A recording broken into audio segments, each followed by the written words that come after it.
So we're live, dude. Right when you take a chug of your I know, Powerade. perfect timing, right? Ladies and gentlemen, I have my buddy Joe joining us. How you doing, How's it Joe? going? Doing pretty good. How are you? Doing good, man. So are you in Southwest?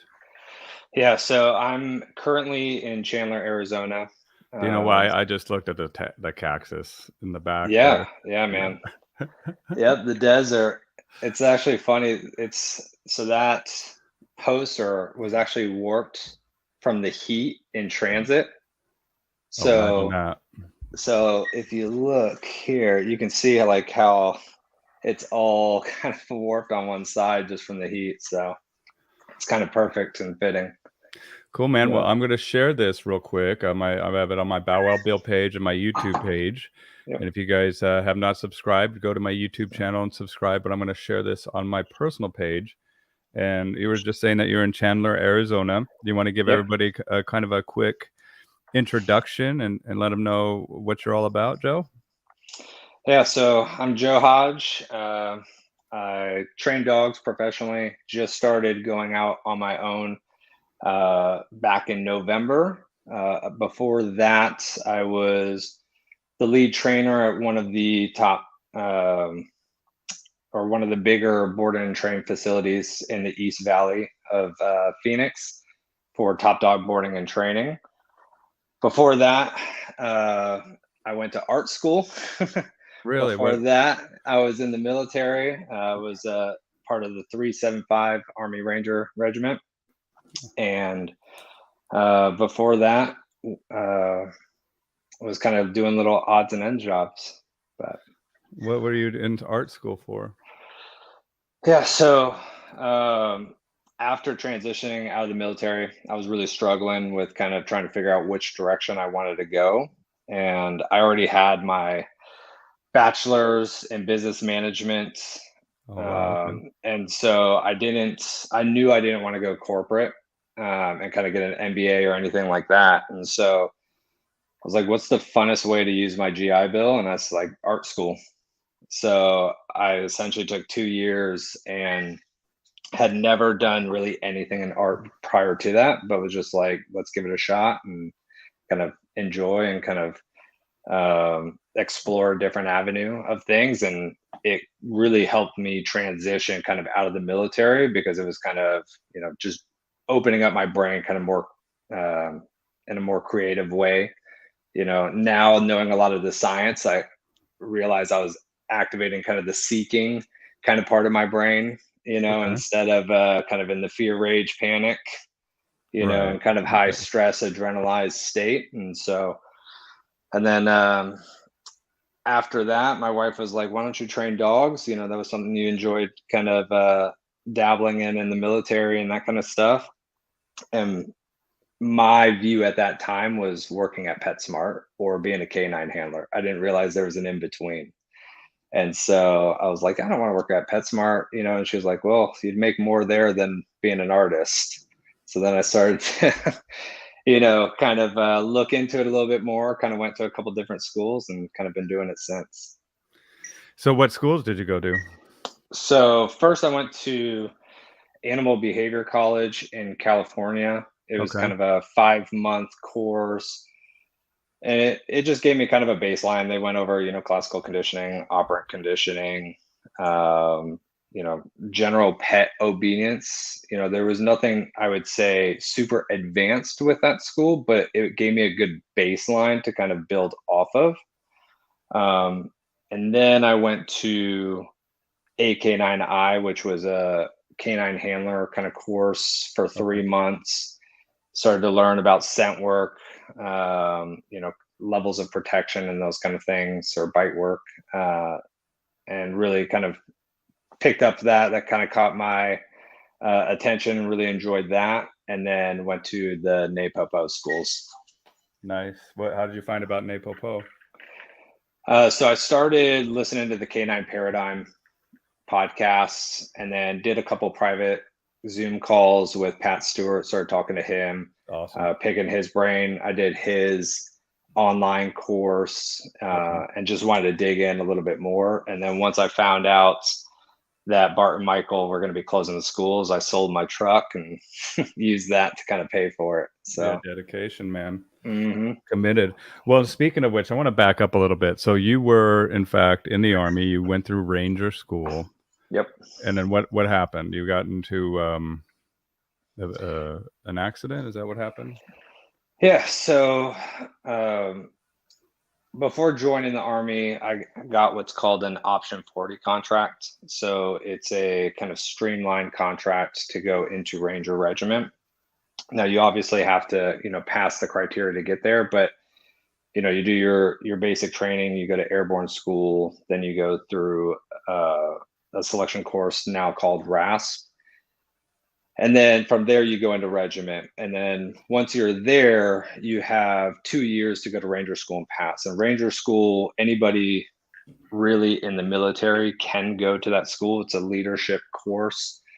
But to stay in regiments, you have to pass that course. And so after my second deployment, I went to Ranger School. And then after Ranger School, was in a car accident and shattered my femur, punctured both lungs, broke some ribs, and so was at that point starting to get medically discharged from the military. So, and that kind of took a stick and threw it in the spokes of what you were planning, huh? mm-hmm. Yeah, and Yeah, that definitely. that not only that, but that takes a toll. Yeah. And you want to talk about that for what you were feeling and I mean, because Ranger School, I don't know if people realize. Can you talk about Ranger School as well and what you guys do and what standards they're looking for you to pass these courses to remain in regiment? Yeah, so the Ranger School, the whole point of it is to put you in as high stress of a situation as possible, both physically and mentally, to see how you perform under those, because they can't really simulate live combat. And so they want to see how you're going to, cope under that stress. So that way, when you do go to live combat, you're able to lead um, soldiers on the battlefield. So the physical requirements before you even kind of start the school, you have to either go to a small unit Ranger Tactics course called CERT and kind of get through that to even have your unit send you to the school. And then once you're at the school, there's push-up Darby Mile. standard, there's sit-up standard, there's running 5 miles in 40 minutes, a 12-mile ruck in 3 hours, carrying 35 pounds of weight that isn't including the water that you need to carry.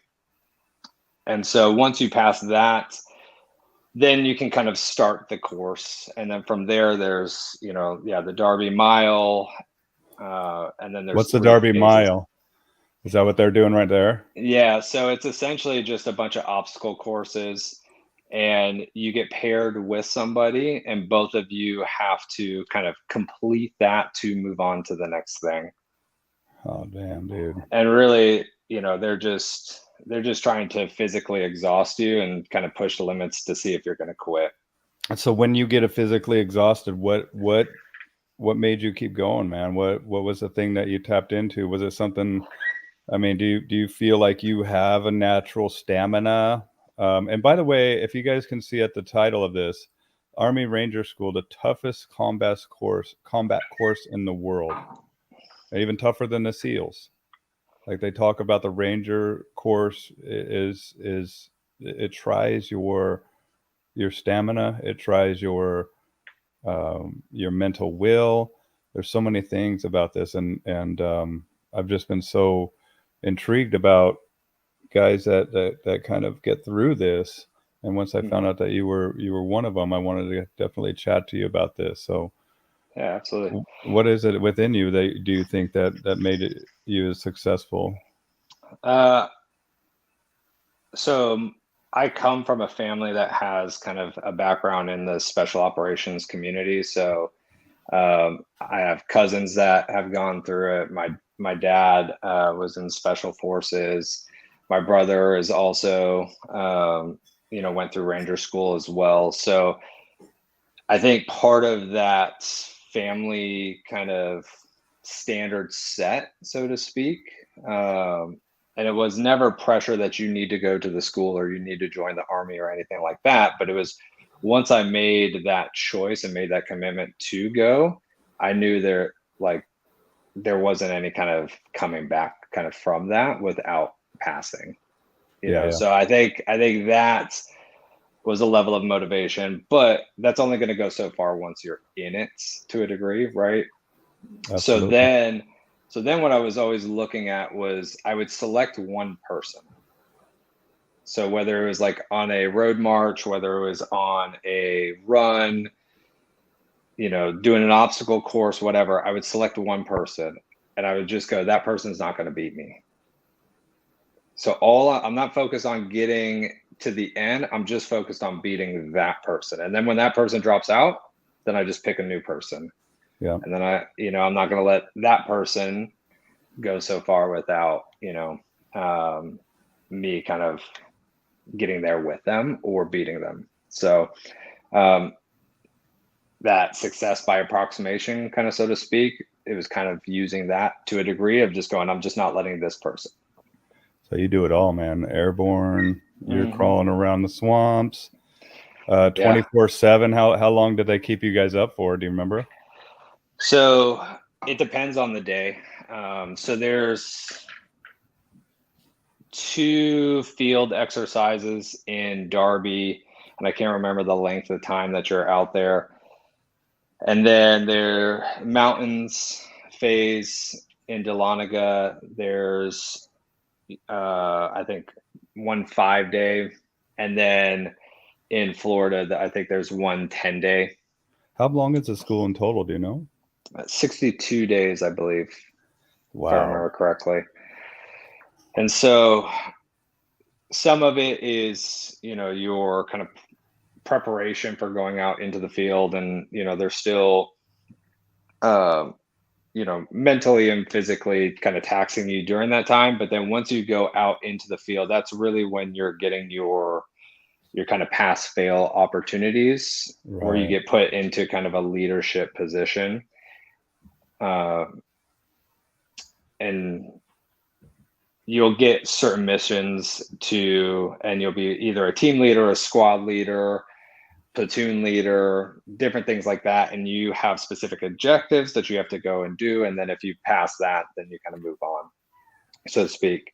And really the hardest part of that is you never know if you get that pass or not until kind of the end of that section. And then you also get kind of a peer review during that time as well. So you could do awesome on your mission, but if the guys next to you are like, yeah, this guy sucks, then you're going to get peered out and recycled and start all over again. Wild. I mean, that just goes to show you, though. But you are part of that unit, part of that platoon, and if the people don't trust you, dude, they're not going to go to war with you. You know what I'm saying? They're not going to. And I can see like that being, reading topographical maps and stuff like that, and like finding your bearings and staying away from enemies, and maybe doing some just role playing type of stuff. And imagine doing all this and then touching going inside and touching whatever it is that is keeps you striving through this. And I love that you were like, dude, I pick out one person. Yeah. Because if I could beat that one person, then I can keep going. I just hope that it's not freaking Hercules or David Goggins or some guy that's like just picked out you. That's like, no, dude, I'm beating you. Yeah. But that's healthy too. But what I was saying is like, there's an importance in having goals, and I like to have like an impossible goal, right? That's like just always there, and that I'm always striving for. But it's always good to have achievable goals that you can also celebrate right then and there, right? So even though we have the big goal, we also have the small stuff that we can achieve. And just like when we beat somebody in that race, instead of that whole looking at the race as a whole, and the whole Army school, Ranger school. And so then imagine going through all this and then getting in that wreck, folks. Right? Yeah. It was, and once you get done with the course, I mean, mentally and physically, You're tapped, dude. I couldn't even yeah. imagine. I So was to physically and answer one of your questions earlier, I think you're averaging like 3 hours of sleep a night. Sometimes you're going just through the night without sleep, and then you get 2 what they call MRE meals. So they're just kind of like prepackaged, ready to eat meals, and you get that at the end of your night and then at the beginning. So really both of your meals are within like a 3-hour time span. And so even though you're getting the calories you need, the rest of the day you're not really getting anything. And so that's kind of where the hunger kind of kicks in. And there's always that kind of joke. It's you're either a hungry ranger or a sleepy ranger. And so you're either trading your meals to get a few extra hours of sleep, or you're taking the meals and that kind of stuff. And then at the end of the night, you have to kind of prioritize which one that you're going to take, because the longer you stay up to eat, well, the less sleep you're getting. And so kind of managing that. I couldn't even imagine, man. I couldn't even imagine. And then you get this freaking this windfall that is like, oh, dude, I'm hurt. Mm-hmm. And being hurt takes it out of you too, man. And then the surgeries or whatever, anesthesia, the drugs that accumulate in your system. How in the time frame, how long were you out of Army Ranger school before you got in that accident? I would say, I think 5 or 6 months. Yeah, right. So you weren't even out of that trauma, the shadow of that trauma, before you got. Yeah, and even during Florida phase, so I had a mission like either day 1 or day 2, I can't remember exactly, and I felt really good about it. I felt like I, like crush it. I'm gonna get my go. I'm like, I'm light at the end of the tunnel. I can see it as long as I don't mess anything up. Like I should be golden. And then day 3, so they always do like wellness checks to look for blisters, and they kind of have the medics come around and check and make sure everyone's good. And Yeah, of course. And a big danger out there, especially in Florida and the swamps, is cellulitis.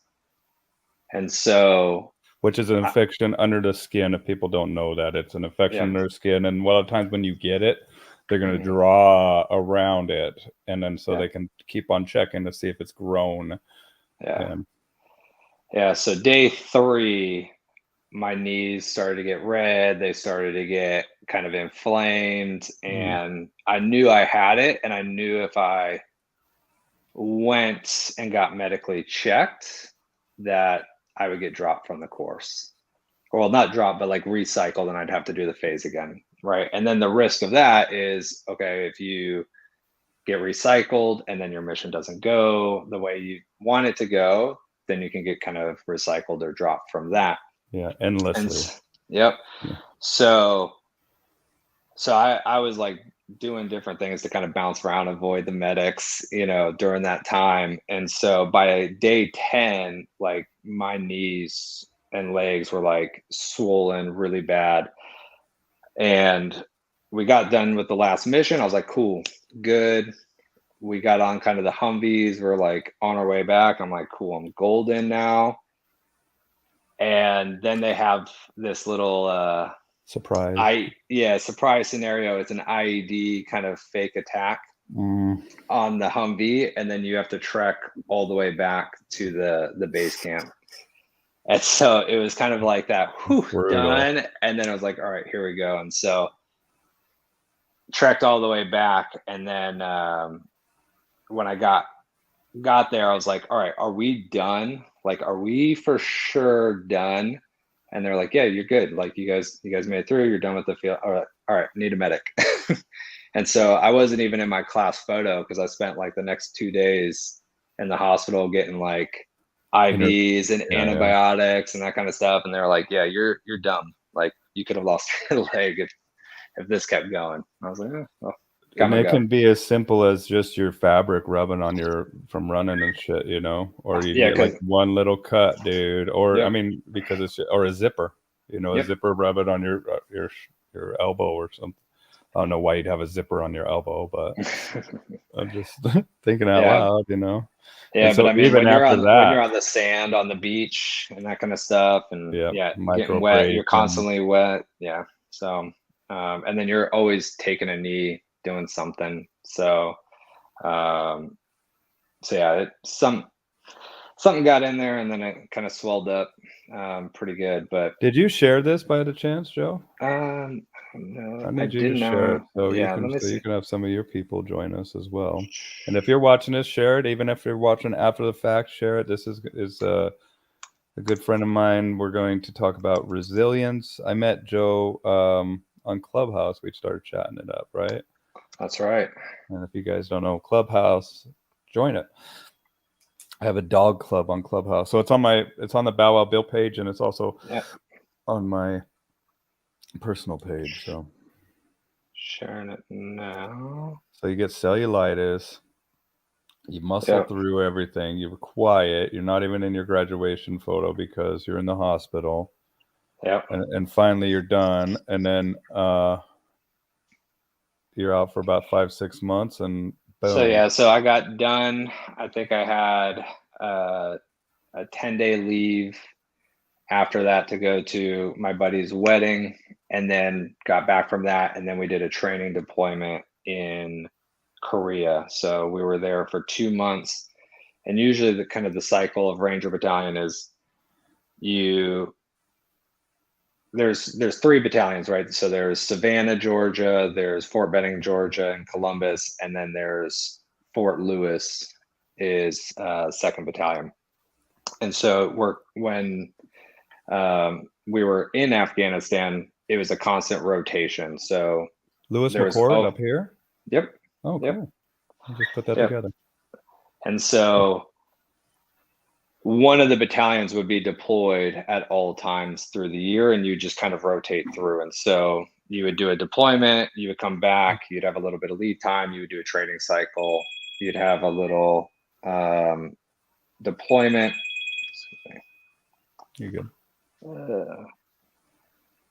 So you would come back, you do your training cycle, you'd have another leave, and then you would go kind of deploy again. And that was kind of the normal rotation. And so once things started to kind of wind down, they wouldn't deploy the full battalion, but they would do kind of out of country training kind of missions. So for us, we did one in Korea, and what was a 6-month training cycle kind of got condensed down into 2 months. So we did that over there, and then I came back from that, and at that moment I was like, all right, I'm looking to kind of switch to be kind of like a canine handler, Oh, kind of okay. work with the dogs. And so that's kind of what sparked my interest initially in dogs and working with dogs. What was there something that you saw them do? Did you meet a handler or anything, or was it just Yeah. something always in the back of your mind? So pretty much every mission we went out on, we had a dog team attached to us. And so I could see them work. Can you slide your thing over just a little bit? Yeah, Like other way. Right. there. Perfect. There we go. Boom. And I should probably lean more this way. There we go. Yeah. So I would kind of see them work. And then when I was, before going to Ranger school and kind of one of the privates, we would always have to go work with kind of the teams. And, you would put on different stuff and go kind of hide, and the dog has to go find you, or, different kind of scenarios like that to kind of help the canine teams train and kind of create different pictures. And so being a part of that, kind of seeing how that process was, like I said, I kind of sparked my interest. And one of the guys that was in my platoon, he switched over to be a canine handler. So I was asking him a lot about it, kind of what their schedule was, what kind of things they trained, those kind of perks and that kind of stuff. And getting the deets. Yeah, and then I switched over there, and then I was probably doing that for like 2 months, and then yeah, that's when I ran my car into a tree and wasn't too healthy after that. Yeah, So yeah. I mean, and that's where we're talking about resilience, mhm, right? yep, And so, what did you do? I mean, first off, when you were, you had the, like you were saying, in the army school, the ranger school, you had these little techniques of like getting you through, and just kind of, as long as you could see, that other side there, like, I can yeah, get there, I can get there, I can get yeah, there. And then once you're there, you're like, phew, I'm done. And then finally you're like, you know what? I see myself as a handler. You're starting to plan this all, and then all of a sudden, boom, you're in the hospital, you're hurting, you shattered your femur, yeah, you have two collapsed lungs, you have broken ribs, and if anybody's had a broken rib, they're fun, man. You can't yeah. breathe, you can't cough, you can't move, you can't sneeze, you can't fart, you can't. Hmm. There's basically everything you feel, and it's a good humbling experience. So let's talk about that for a second. I mean, you probably were in a big dark hole. Yeah, absolutely. And And getting discharged too, yeah, medically and discharged. the process of that, I would say, was even harder than kind of going through ranger school itself, Mm, because ranger school, right, like there's a checklist, so to speak, right, that you kind of go through, and there's those challenges. You overcome one challenge, it kind of feeds over. But what I didn't understand in the military was actually kind of the definition of resilience, right? And um, the ability to bounce back, right? And the ability to kind of recover quickly is kind of the definition of resilience. And I always looked at it as kind of the ability to push through something. And so I never really put myself in a position to kind of prepare for the next thing. It was always kind of push through and then kind of continue on to the next thing and continue on to the next thing. And so that accumulative pressure was kind of that kind of breaking point for me. mhm. And so now it's kind of, I feel like I'm at a better place on how to deal with that, because now I can understand, okay, it's the ability to recover. So that way, the next obstacle that comes up, you're ready kind of for that. And Yeah. so after, when I'm kind of there and I can't really do anything, that was the hardest part because I was still in the military. So I couldn't pursue something else, but I also wasn't kind of on the team anymore. Right. So I wasn't kind of Yeah. in that they're moving on and they're doing the next mission and they're doing kind of that. So I was kind of in that gray area. And that was really, really tough for me. We're talking about psychological resilience too, and it's the Hmm. ability to cope mentally or emotionally with a crisis, or to return to pre-crisis status quickly. Yep. Resilience exists when the person uses mental processes and behaviors in promoting personal assets and protecting self from the potential negative effects of stressors. In simpler terms, psychological resilience exists in people who develop psychological and behavioral capabilities that allow them to remain calm during crisis chaos and to move on from the incidents without long-term negative consequences. Yeah.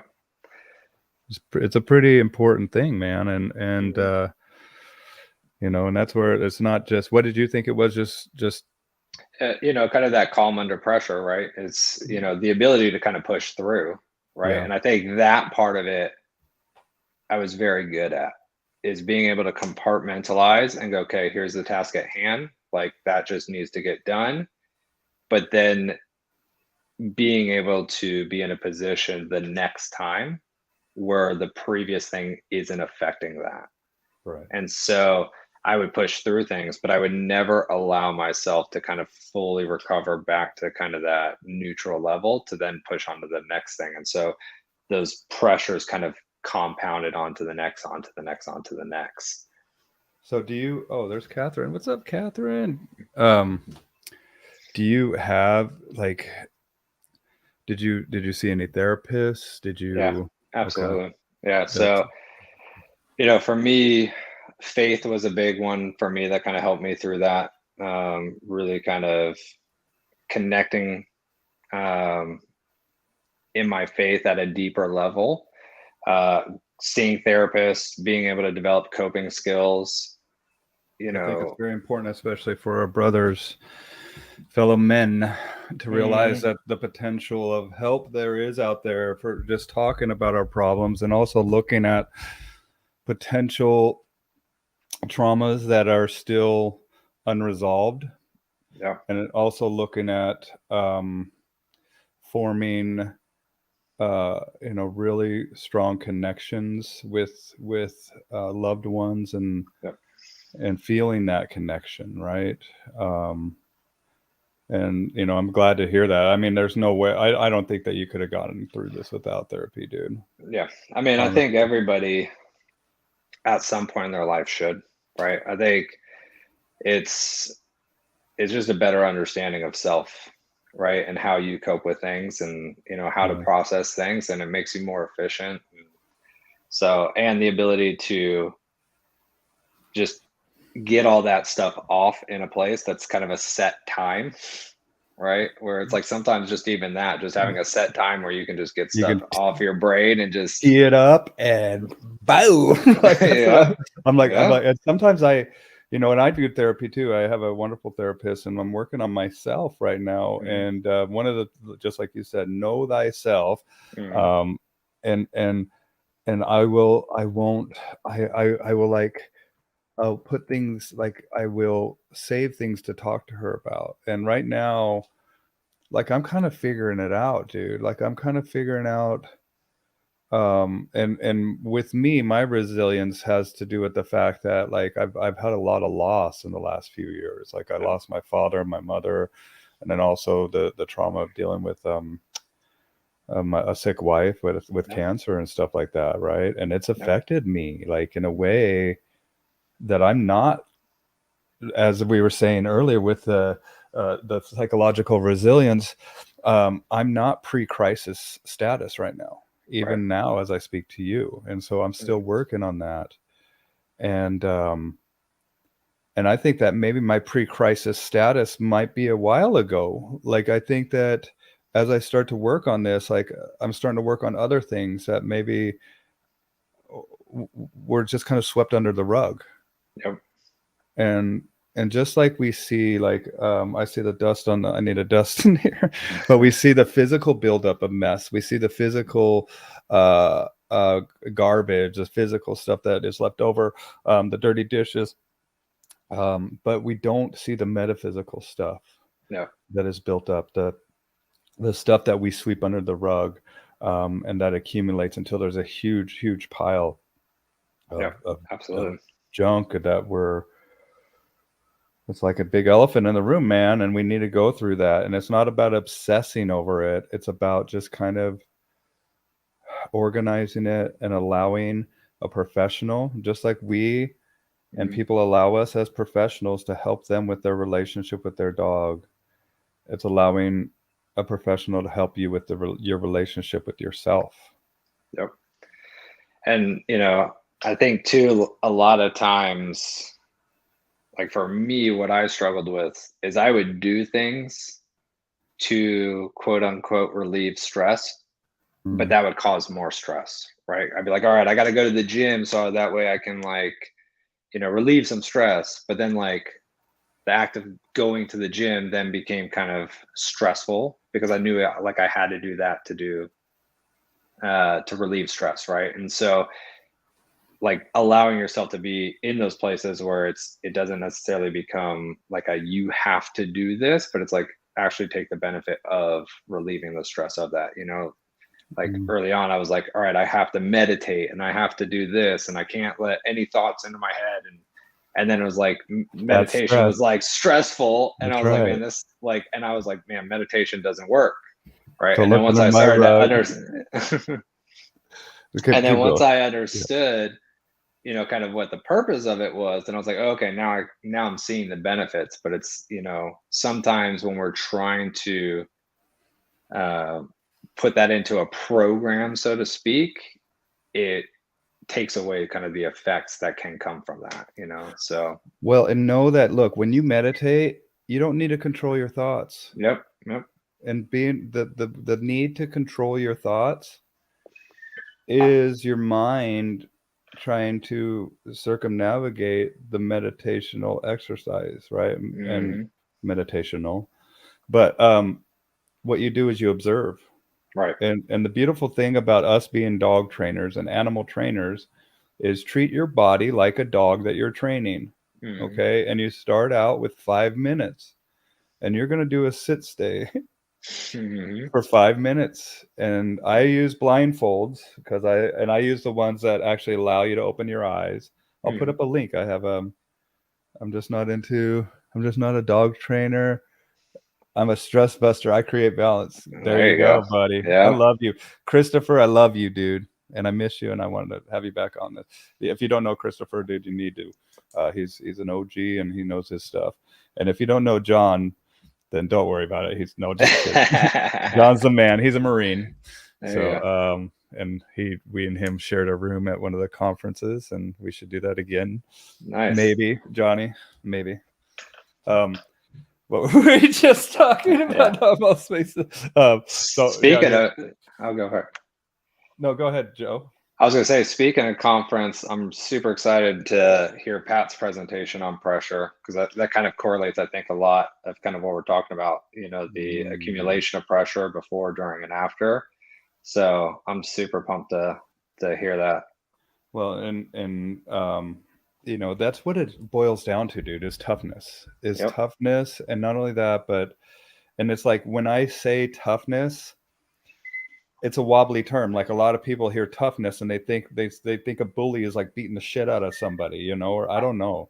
But when I say toughness, that's not what I mean. What I mean is like fortitude, or like what we're talking about, the psychological resilience of being able to have the world come crashing down on you and be able to return back to that pre-crisis status and have the tools of life that yourself and know what it takes to get you back to that place. And I think that's extremely important. Catherine says, so true. Training others to train dogs, sometimes we can see so easily confidence erosion and lack of seeing things clearly. Is a great trainer that can stick with that person to help them heal. Absolutely. Yeah. Well, and not only that, but also holding and being an accountability buddy, right? Yeah. And sometimes I tell them, hey, look, I love you, but here's my trainer hat. I'm going to put on my tough trainer hat. Okay. Yep. And that's what I tell them is like, knock this crap off. You need to do the work. There's no way around this. You hired me for this. You're paying me good money and you need to do it. Right. And that's basically it, is holding them accountable. And that's a degree of toughness as well. And so that's what it's all about, man. Yep. Well, and that's one thing that I took away, the biggest word I took away from Gold School was toughness. Yep. Yep, absolutely. I mean, the ability to cope with pressure, and then also have the ability to be excited about the opportunity to overcome pressure, right? Or to beat pressure. Dude, you know what this reminds me of is like when I blow glass, right? And everything changed when I heard one of the masters in Italy say, it's not about what you can make out of glass. It's about what happens when things go wrong, and they're going to go wrong.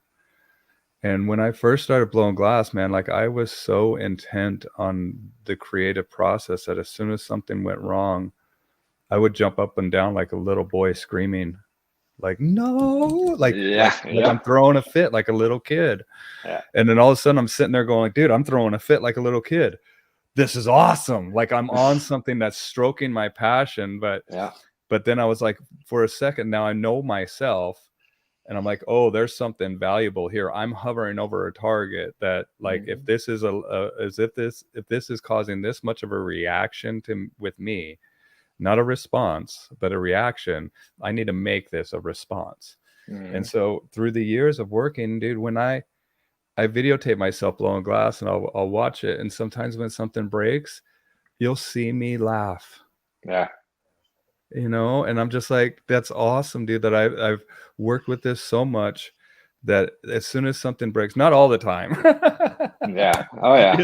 Sometimes I'm like, fuck, I'm done. I quit. Like, but that's sometimes knowing thyself, right? Knowing, yep, this is the time, we just call it. We'll start yes. again tomorrow, right? Well, in here, just so, because you said it, I have to share this quote. One of my favorite quotes, and I've mentioned it before, but I'm going to go a little bit deeper into this one. Hold on. Which one is it? It's this one, I think. Yep. So here's the Oracle of Delphi, and in Apollo, the Temple of Apollo, there are 147 aphorisms carved, and some of them carved into the walls, and some of them carved into linoleum, or the lintel or columns, and the linoleum, the floor, the tiles. And the maxims were attributed to the different sagas of Greece, sages, and the three most important maxims were carved in a pediment and a temple, and then know thyself, nothing to exceed that at Delphi. And this is it, man, is heed these words. You who wish to probe the depths of nature, if you do not find within yourself that which you seek, neither will you find it outside. If you ignore the wonders of your own house, how do you expect to find other wonders? In you is hidden the treasure of treasures. Know thyself, and you will know the universe and the gods. I think that's the goal of life, dude. Yeah. And what better way to know yourself than when shit just like comes tumbling down, dude? Like, what's that other quote about being comfortable? Like, comfort is the antithesis of innovation, or whatever. So you get out, you start working with mental health experts, you start getting back on your feet. And I assume that you had to go through some therapy. I assume that physical therapy is what I'm saying, not just mental therapy. Yep, and that itself was mental therapy too, right? Like when Dude, you're just trying to torture me. move your toe, just trying to, Yeah, dude. I'm like, they pulled my freaking leg, and I'm like looking at my boot, and I'm like, dude, I had no clue. I'm like looking at it like, dude, I didn't know that this was a thing. Yeah.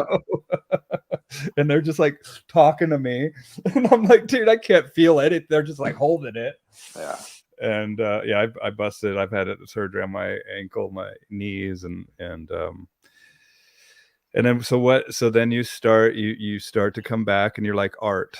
I want to do art. Yeah. So before that, when I was still in it, so my wife and I got married at that time, and great. When did you meet her at? So I met her at my parents' house, actually, on one of the Easters, and I want to say it was like 2013. And then we started dating. She moved to Columbus, and then we got married, and she bought me a dog like 2 days before we got married as a wedding day gift. And really, it was a way to get me out of the house, right? It was like, all right, now you have a reason to get out of the house, to kind of, take this dog out to, go get it trained and that kind of stuff. And so that was like my weekly thing that I looked forward to, was like, get out of here. every Sunday at 2:00, going to the PetSmart, doing their little puppy classes and stuff like that. And, hold you out of the darkness, man. Yeah, for sure. And so that was a huge thing that, kind of got me out, because it was a way to kind of be active and be social. Because I really struggled with that, of reconnecting with people in a real world situation that wasn't military situation, right? And being able to kind of split the difference of that. Like I said, I kind of struggled with during that time, and started to kind of build. And I was definitely one of those people that was like, all right, when I start working with dogs, it's because I don't want to work with people. And the joke of, well, now my job is working primarily with people. But now You've that heard me ask now that to that people, haven't you? Over and yeah, over yeah, on this here. Cool. yeah. And so I was definitely one of those people that was like, yep, I just want to work with the dogs. And so starting with that, it gave me something to connect with people on that we were both passionate about, and then Love it. kind of open that door back up to connect with people more. Um, and so then, yeah, at that point, What I kind of was like, dog did you get? I didn't even ask that. so he was a mutt. I was told he was a plot hound mix, Okay. and I call him a wish hound. He's like a hound you order off Wish, because I did one of those DNA tests and there's zero hound in him.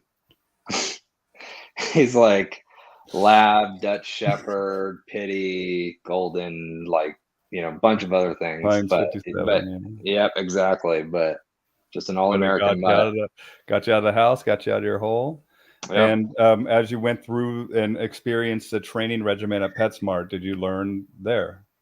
Yeah. I mean, I learned enough to get me excited, Okay. right? And so, obviously there's things that looking back, I'm like, yeah, I don't necessarily agree with that, or I would have done that differently, or that's not necessarily correct. But, kind of like in the book, The Talent Code, right? It's that first trainer, it's not about, or that first teacher, it's not about perfection. It's about building that level of excitement. It's building that ignition, right? And Wetting so, that whistle, yep. And so that's what they were able to provide opening for the me. door. Yeah. And they, Yeah. they were able to give that to me as, a steady time to show up, put everything else on the back burner, spend quality time with my dog, interact with people, and do a couple things. And so that, like I said, it that definitely helped me kind of get out of that. Even though it wasn't perfect training, it at least ignited that. Yeah. I mean, it doesn't have to be perfect training, I don't think, to ignite that. And I think that you can always refine, Hmm. right? And I'm good friends with a lot of Petco people and Petco, and I wear my dog training stuff all the time, my Bow Wow Bill stuff, and I'm not there to take any business, but I'm also there to let them know, hey man, there's a different form of what's possible, and if you want to take this to a degree where you can make a good living, absolutely Hmm. you can. I mean, I'm ask me how I know, Yeah. right? Yeah. Because I Yeah. do it every single day, man, and it's a good way to start. It's a good way. I mean, it shows people kind of a glimpse of what's possible, Hmm. and then ABC is kind of the same way, Yep. in Yep. my opinion. Like I think that they're a little bit more sanitized, a little bit more lawyer centric kind Yeah. of liability cleansing Yeah. Yeah. programs, I guess. I don't know how to explain Yeah. it. Yeah. It's the kind of corporate structure, right? It's it's not necessarily 100% right, but it gets you the good 80. It gets you Yeah. a good 70, right? And And so it gives you a knowledge base too, man. And we need yeah, that's something to build off. a Yeah. eclectic knowledge base as trainers, man. And sometimes I run into dogs that look, dude, like we need all of the positive stuff that we can for this dog, or we need, Mhm. some of the toughening stuff for this particular dog, and they could be in the same house, right? Yep. Yep. And then ABC, and then you went to another police. Was that more of a working dog school Yeah. after Yep. ABC? Okay. Yeah. So after I got done with ABC, I started working at the Top Dog Boarding and Training. Okay. The owner of that's Sean Thompson, and he was kind of a mentor, still a mentor. Awesome. Um, really learned a majority of my hands-on kind of approach from him, where Good. the ABC gave me some theory and a little bit of hands-on to build off of, but a lot of the real skill was developed Touching from dogs. him. Yep. Actually And so touching dogs. yep. And so developed a lot of that with him. And then while I was still there, he gave me the opportunity to go to another school for 3 months, which was awesome, right? And he was like 100% supportive on advancing your skills, always trying to learn. Awesome. which is another thing I think all good mentors kind of share, is that ability of constantly trying to pursue knowledge. And so went to AK9I, which they have multiple different programs, but I did the 13-week where you select a dog, you kind of train that dog through scent detection, and then it's either a single purpose or a dual purpose dog. And then the goal of that school is that then you leave and you kind of get a career in kind of canine handling. Okay. And since I wasn't pursuing that, I didn't end up leaving with a dog, but I got developed in those kind of skills, which was a huge checkbox personally for me. Since I never kind of completed it in the army, it was like one of those things on my bucket list. Like, I have to do something in this world to just show, like, yep, you could, right? Yep. And so did that, and then continued working at Top Dog, and then in November decided to leave and kind of start my own thing, so that way I can be around the family a little bit more, have more time at home, help out with my daughter. And then went to kind of the Napopo silver in the fall, and then just finished the gold in the spring. What did you think of Napopo? It was awesome. I loved it. Yeah, I couldn't get enough of it. What do you think of silver, dude? Wasn't that, I mean, did you have a stressful week at silver, Mr. Army Ranger? Actually, I mean, I'm just curious.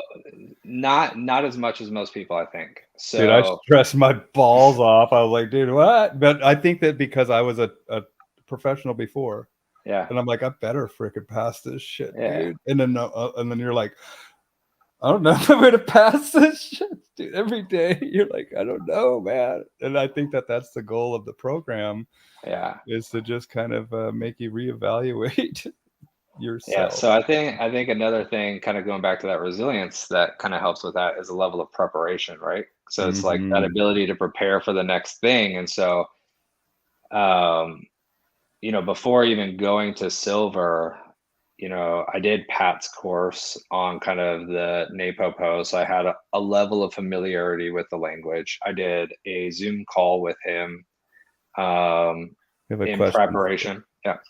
Joe, do you feel like there was a specific school that you attended that changed your approach to training, reshaped your perspective, etc.? I think all of them. All of them have like a little piece of the Yeah, puzzle. I mean, I think if you go to a school and you don't have any kind of perspective change to some degree, I think it's a wasted opportunity. And it doesn't mean necessarily it has to be a 25% perspective, but even a 1%, or kind of, how do I kind of master this approach, even if I'm never going to use it, the understanding of why they use it and why it's successful and why it's not.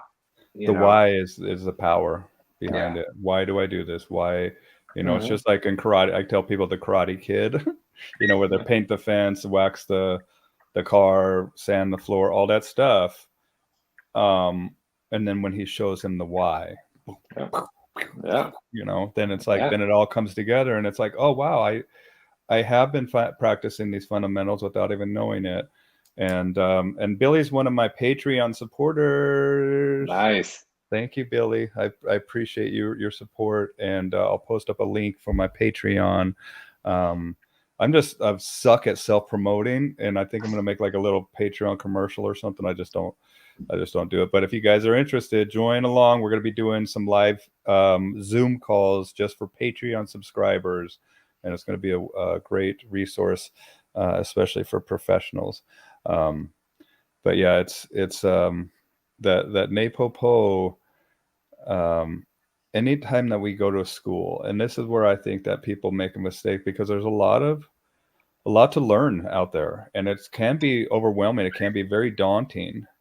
But just like you said, that there's a preparation to Yeah. it. I think that there's a 3-part process, right? We have to prepare, and if that means like the prerequisite material, understanding that, like in Napopo, reading the books, watching the movies, and Reading the articles, reading the articles, the and video. Yeah, yeah, maintaining and retaining that, right? And so that's the first part. And then we have the experience of going through the school, And then we soak up all of that stuff.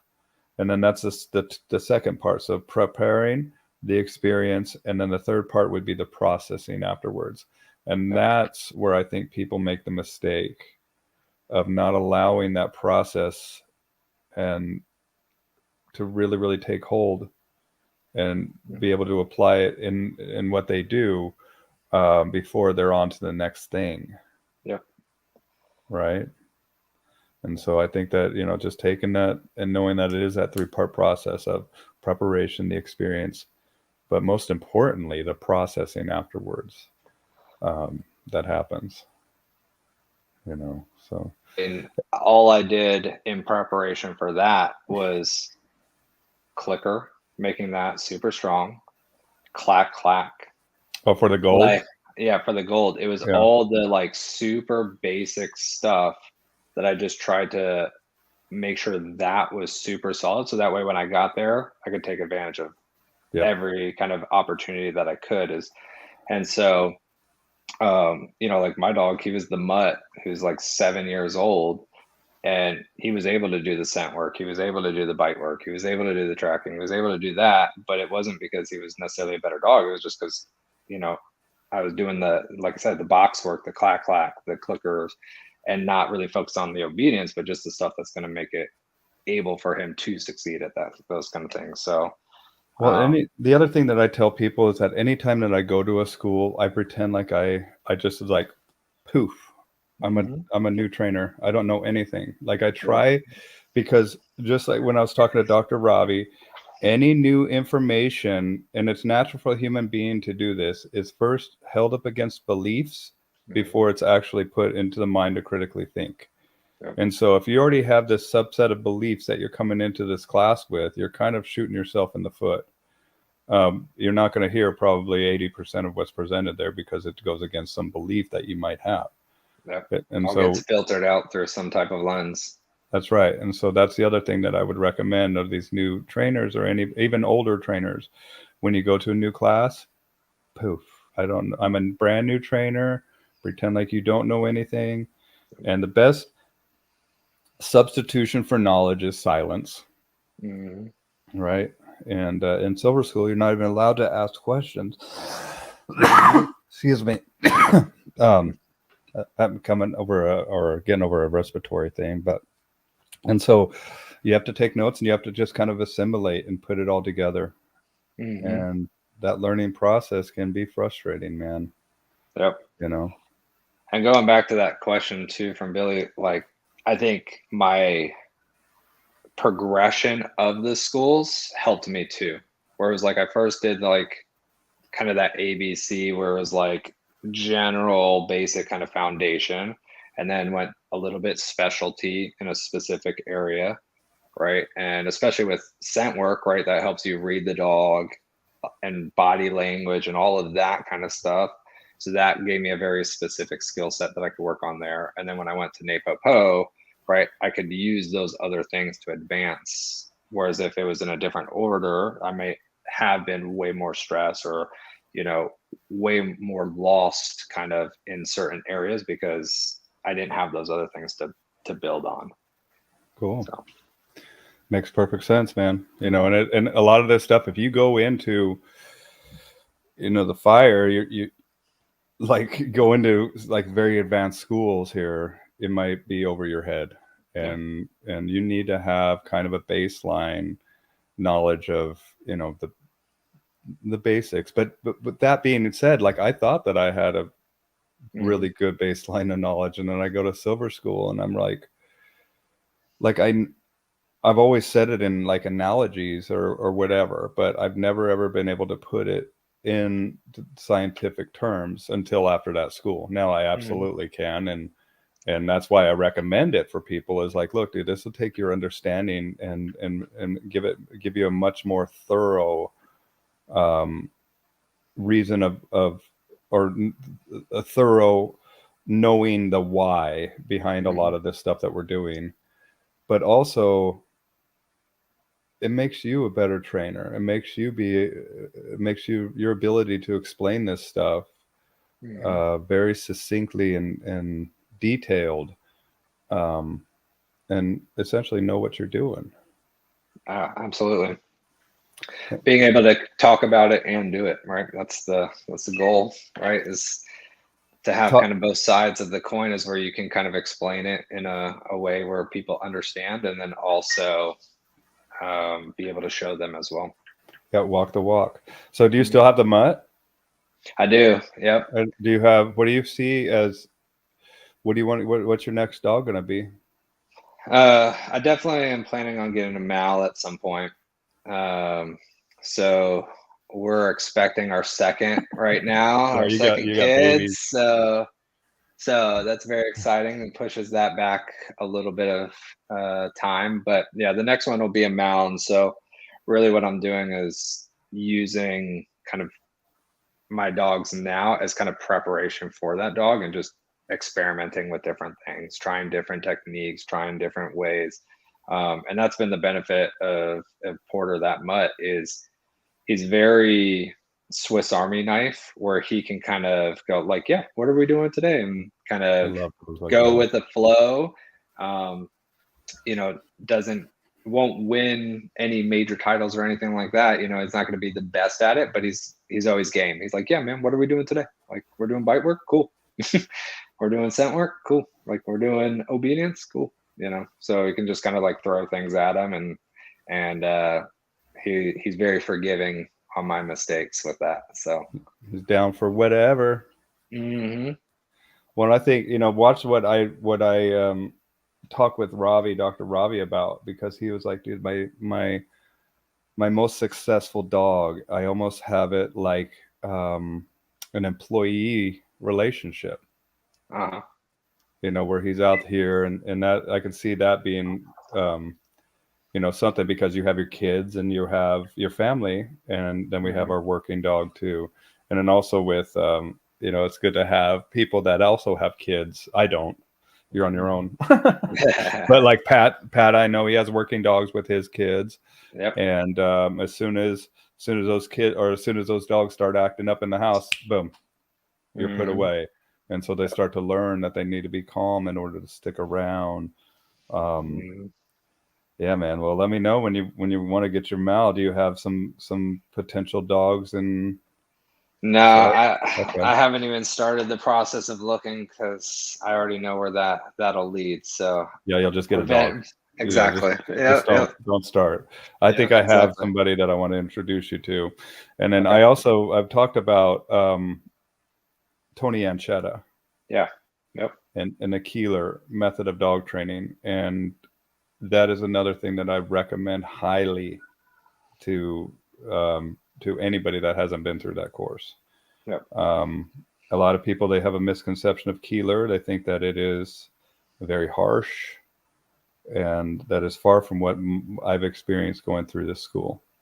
And so I've talked to Tony, and I want to introduce you to him. I know that he's been having some health issues that he's been dealing with, but I want to get him onto one of these live streams as well, so we can talk about his method, or not his methodology, but the Keeler methodology, and why it's so important. We have another comment here. Yeah. Is there a specific school?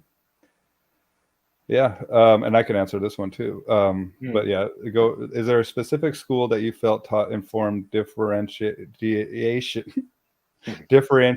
between usage of tools, the when and why, and how to use them effectively? I find a train your school mentor that can teach how to use them effectively.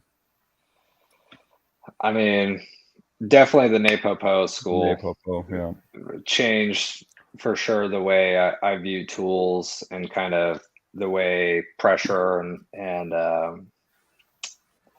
how to use that effectively, and what the dog's understanding of that is. And so that definitely did. But I also think, the mentor that I had at Top Dog with Sean, I think watching him work and watching the way he used things gave me a good understanding before that kind of set me up for that, especially coming from ABC, where they talked about tools, but it was never really effectively discussed on how best to use them. They kind of mentioned them and go, this is why people use them, but it was never like properly shown. So I think those were the two that definitely gave me kind of the baseline from which I work from with that.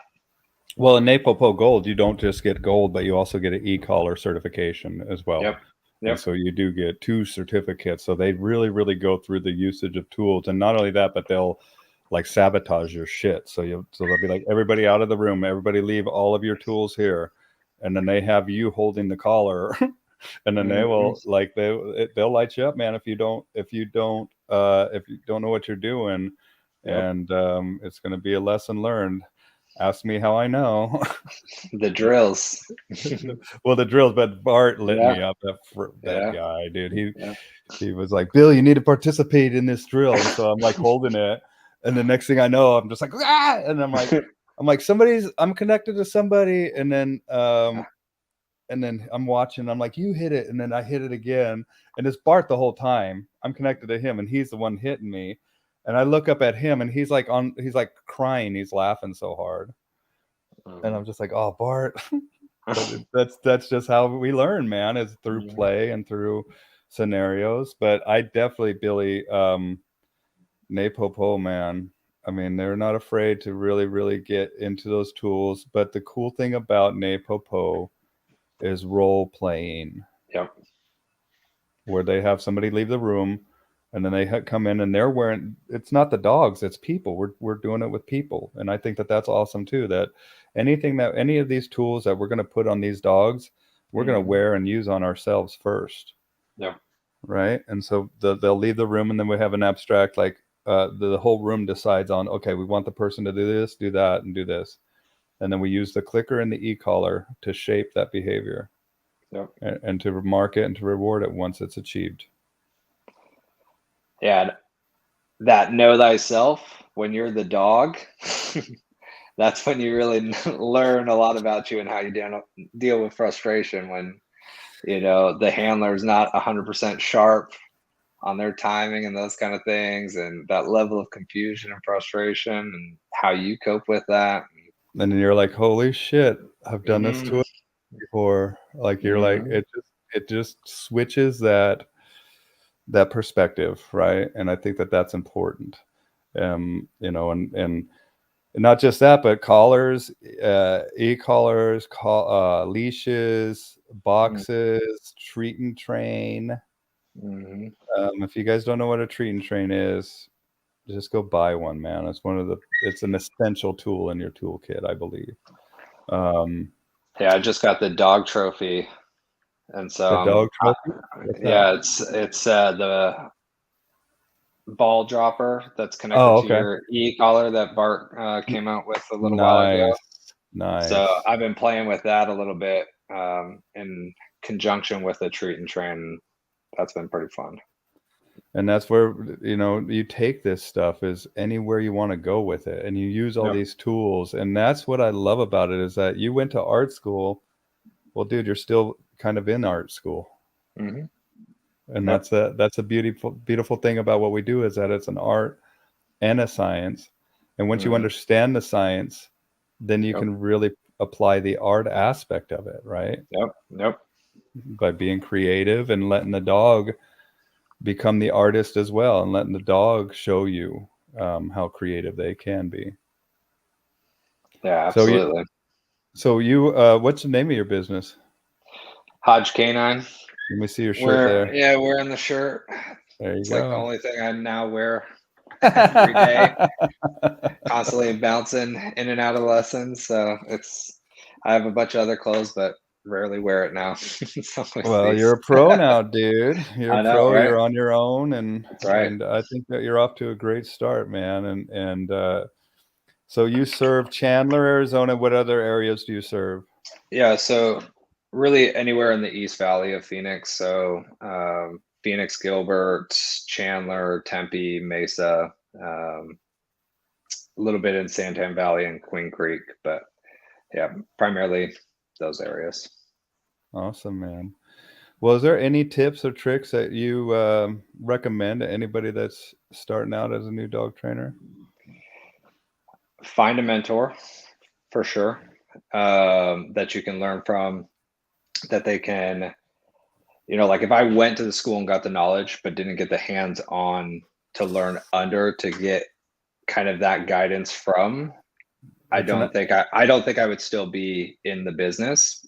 I think a lot of people that I went to school with who went to the school and then immediately tried to do it on their own kind of struggled because you only have so much level of experience to kind of work from. But piggybacking off someone else's experience and having them mentor you, I think that's really where that kind of growth happens. And so for me, that's kind of what I would say is find somebody that you can learn from and get your hands on a lot of dogs with a level of guidance so they can watch you and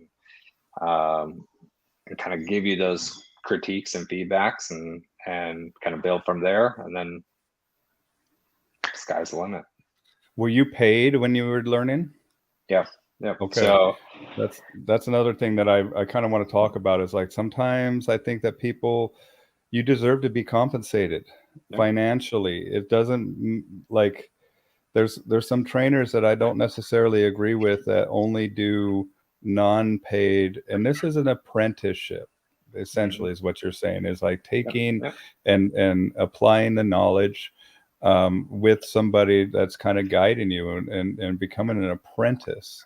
And I think that integrity calls for people to be compensated in those positions. And when I have an apprentice, I mean, I know that there's also opportunities that you live on site and allowances and things that might also be viewed as some form of compensation. But with that being said, I believe that there also needs to be some sort of financial compensation as well. I think that people, they need that autonomy, and to have them reliant solely on you can become an abusive situation inadvertently. Right. So that's my 2 cents on that. And that's why I wanted to ask during your apprenticeship if you got paid. Yep. And then I would also say trying to fall in love with the craft itself, right? And so always trying to perfect that craft, and even reading like the Keeler method, right? You may not use everything in that system, but having an understanding of why that was the system back then, kind of building off that and always expanding that knowledge and kind of the history of it. And, same thing as like talking about art school, right? Is, before I would go to the museum and I'd be like, yeah, okay, cool, whatever, like that looks cool. But then understanding from the lens of the way artists look at like paintings and knowing, oh, okay, this is actually, in response to this piece, or they're using this approach because of XYZ, and understanding that, it gives you a better understanding of the craft. And I think a better enjoyment of the craft itself. Yeah. So. Like watching a blacksmith, right? If you didn't have an understanding, it would just be some boring guy smashing this metal piece. But you don't realize, and when you start to realize that every single hit has a meaning, every single one, and when you start to hone down and become the artist, and I think you start to understand the abstract meaning behind, I mean, it boils down to the why. Right? Like we were saying earlier, the power behind what we do is the why. Yep, absolutely. Awesome, man. Well, do you have a website, or how do people get a hold of you if they want to after watching this? Yeah, hodgecanine.com, spelt out CANINE. Same thing for socials. Instagram and Facebook are primarily the only two. Let's put it up here. Oh wow, look at this. Look at this site, dude. Fancy dancy. Hold on, we got to put it up here, man. Hey, man. You're gonna do it. You gotta do it right? Look at this, you guys. Love it, man. Little drone footage, philosophy. Awesome, man. Got a big old carabiner. That carabiner is about as big as that dog's head. I know, right?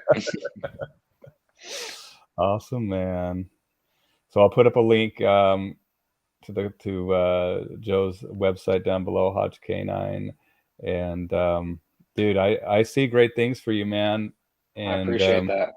yeah, I appreciate you, and just like we're gonna stay in touch, Absolutely. and you know, I can't wait to see in the future what you're all about, and as you continue to grow. But I also can't wait to meet you and maybe work with you someday, and even Yeah, help you absolutely.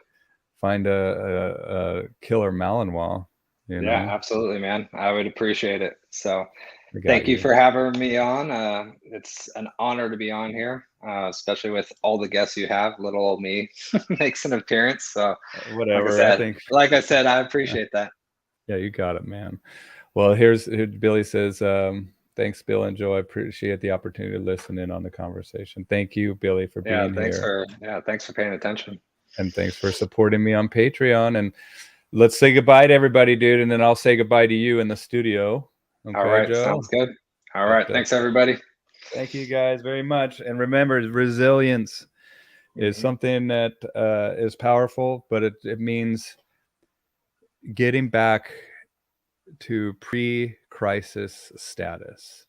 All right. And don't forget that there are people out there that are mental health professionals, and I highly recommend checking them out. In fact, maybe I'll get the Better Help. There's a Better Help app, or there's other things that COVID has brought about. So look into that. And thank you for watching, everybody. And make sure to subscribe to my YouTube channel and my Patreon, $20 and up.